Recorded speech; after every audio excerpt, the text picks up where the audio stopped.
Did you know that your top arm can affect things like your paddle reach, power, and body alignment? By positioning your top arm in the correct position, you'll see improvements in all these areas, making you a more efficient and faster paddler.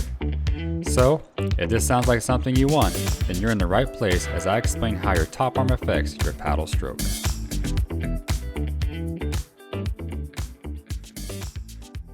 Now, first things first, I'm not here to say that one way is right over another way, but rather I simply want to share with you the effects our top arm has on our body and our paddle stroke. So that being said, the main goal from today's video is to give you the information needed to help you decide where the best position is for your top arm in order to give you the most efficient and powerful paddle stroke possible. So that being said, let's start.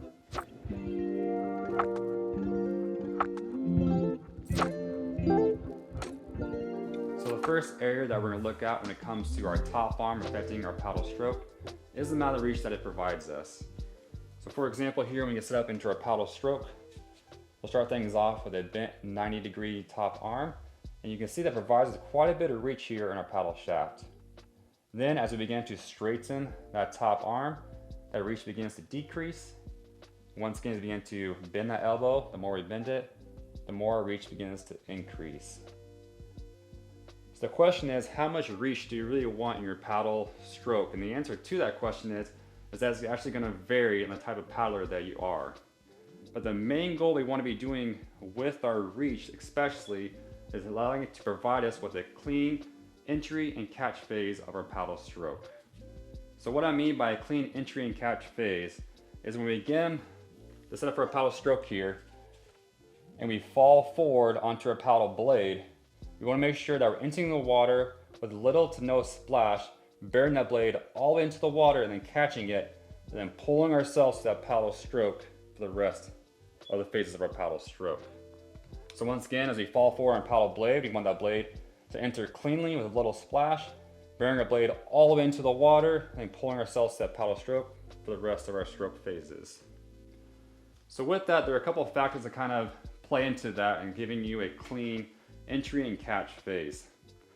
One of those factors is actually your blade angle and your paddle shaft. So different companies will create their paddle blades to be set at different kinds of angles. So that will definitely affect how much reach you want to put on your paddle stroke depending on your paddle blade angle.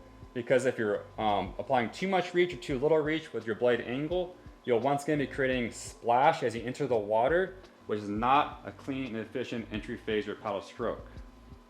Another factor as well is this: you're setting up your paddle stroke and the goal is to obviously get to the point where you're almost falling forward and then falling onto your paddle blade to begin your paddle stroke to enter the water and bury it.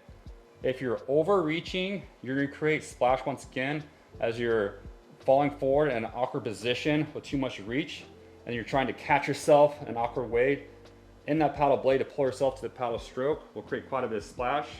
As well, if you're underreaching and you catch yourself on your blade and bury in the water, by the time your blade is fully buried in the water, you can see it's already almost to your feet already, and then as you begin to pull yourself to your paddle stroke and get your hips up to your stroke exiting the water here, you have a very short paddle stroke. So once again, if your stroke is too short or your reach is too short, by the time you get that blade fully buried, your stroke phase here is going to be incredibly short as you're pulling yourself to that paddle blade. So those are two major factors and areas that can really cause you to have a clean and efficient paddle stroke for your entry and catch phase, or a sloppy one and less efficient one. So with that being said, it's going to depend on the factors of your paddle blade angle, the type of paddle that you're using to paddle in the water with. Wow, I'm saying paddle quite a bit in that sentence, but paddle, paddle, paddle, paddle. So it depends on the type of paddle that you're using and the paddle blade angle.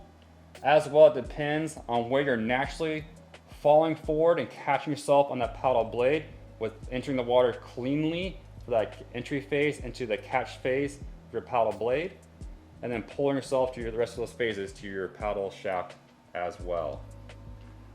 So once again, depending on how much reach you want to have in your paddle stroke, largely depends upon and mainly depends upon you having a clean entry and catch phase of your paddle stroke.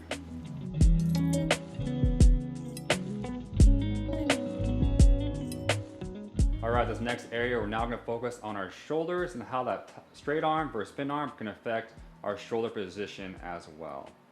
Now, when it comes to our shoulders and a paddle stroke, our main goal is to have our shoulders as low and relaxed as possible to engage them through a paddle stroke. The more we begin to separate them and move them, we begin to lose that engagement and power and put more strain on our shoulders also.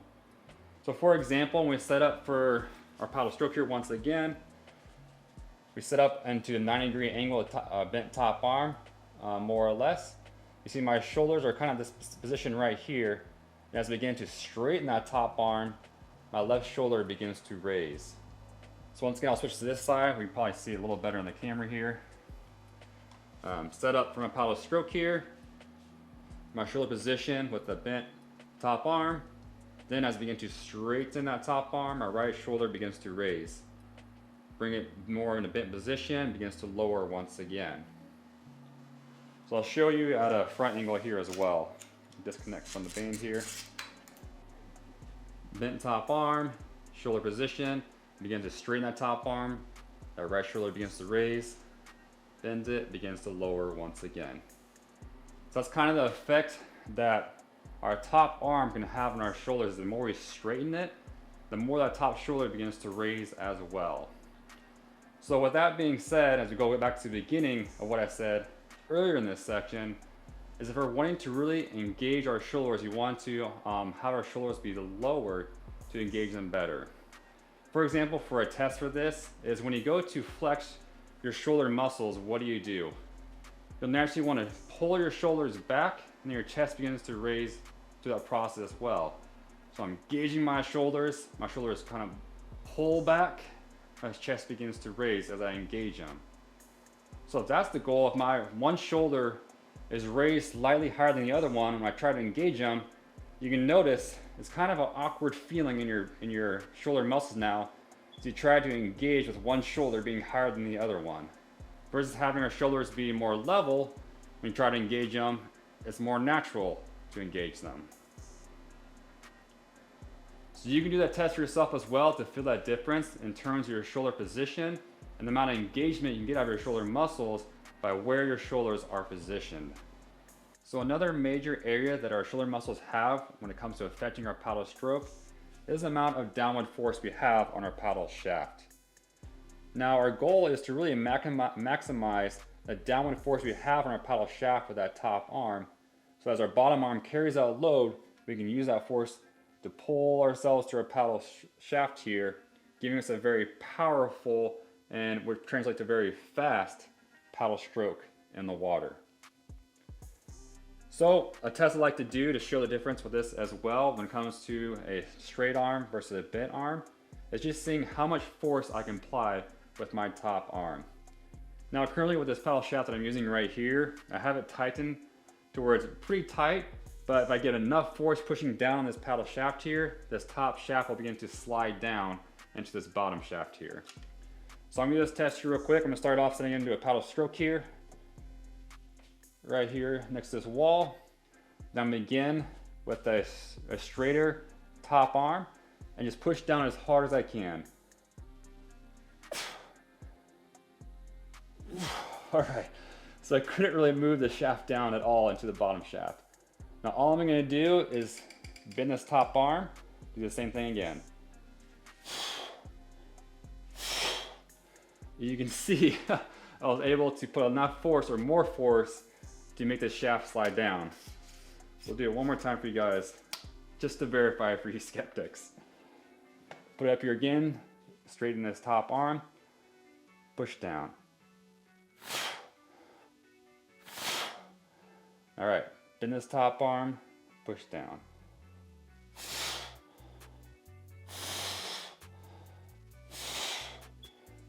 Woo! You can see the closer that top arm is to my head as I bring it back, the more leverage I get with putting my body weight into that top arm to apply more force to push down in that paddle shaft versus having it straighter and farther away from my body. The less body weight I can lean forward in that paddle shaft to really push it down.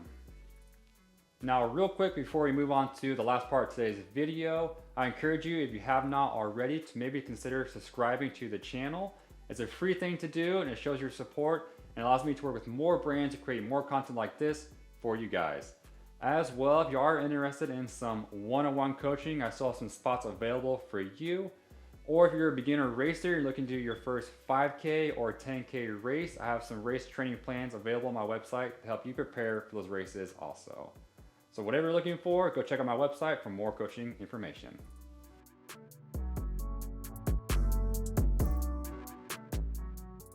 All right, the last area we're gonna look at today when it comes to our top arm is how it affects our body positioning when we set up for a vertical paddle shaft.